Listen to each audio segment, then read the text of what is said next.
We will continue with the critical analysis of the Scarlet Letter, and today we will be discussing the introductory sketch to the Scarlet Letter, the Custom House.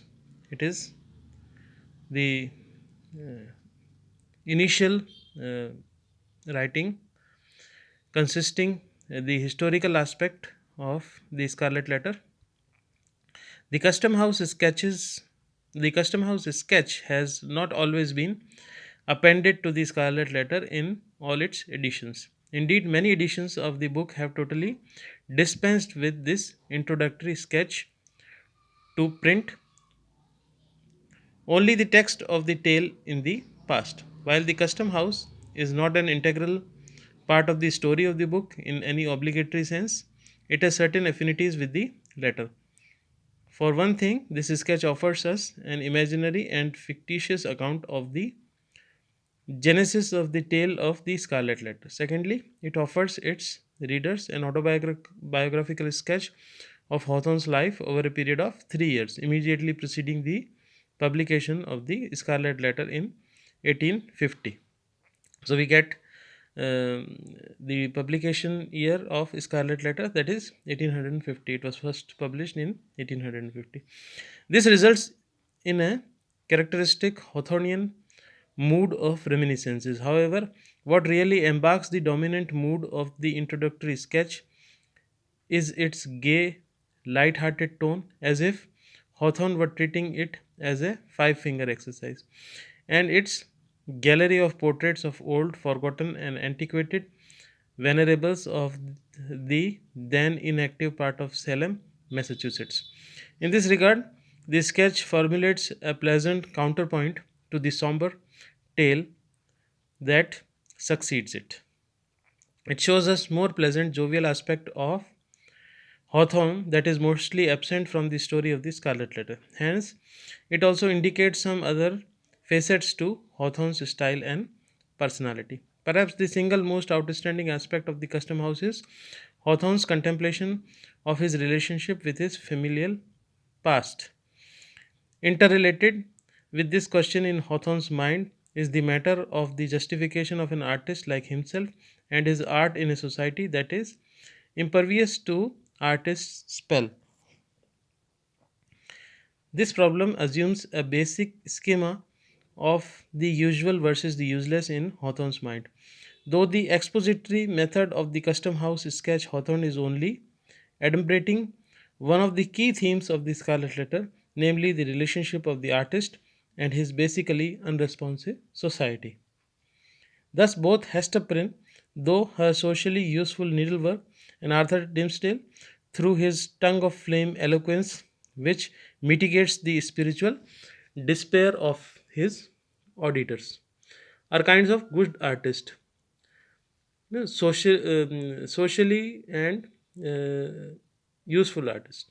While Roger Chillingworth, with his inquisitive temperament and suspected black magic, is a version of the bad artist, sociably irresponsible, solitary.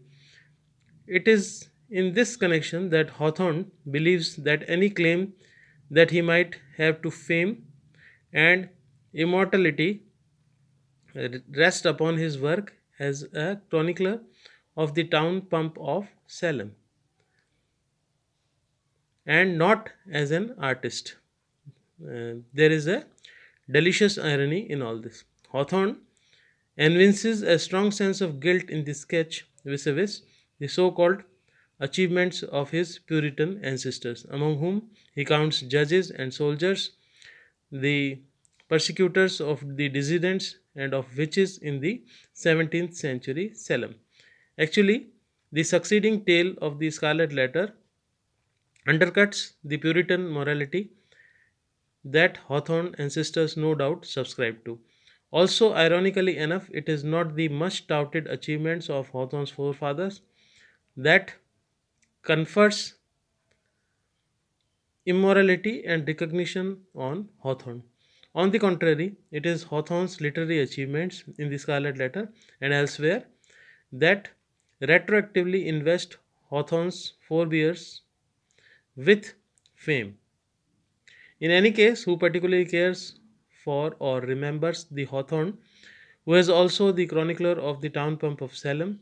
Hence, Hawthorne's professions and statements in the introductory sketch seem to be disingenuous in that it is his apparently useless practice as a writer of romances that brings him immorality and fame against the apparently useful and therefore temporary and especially circumscribed deeds of his doughty forefathers.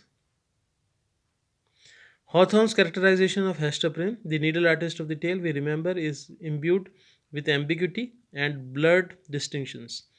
Thus, Hester is seamstress. Seamstress means a woman who stitches, subtly dissolves into Hester, the sister of mercy, as if Hawthorne were trying to suggest that the beautiful is the useful and the useful beautiful.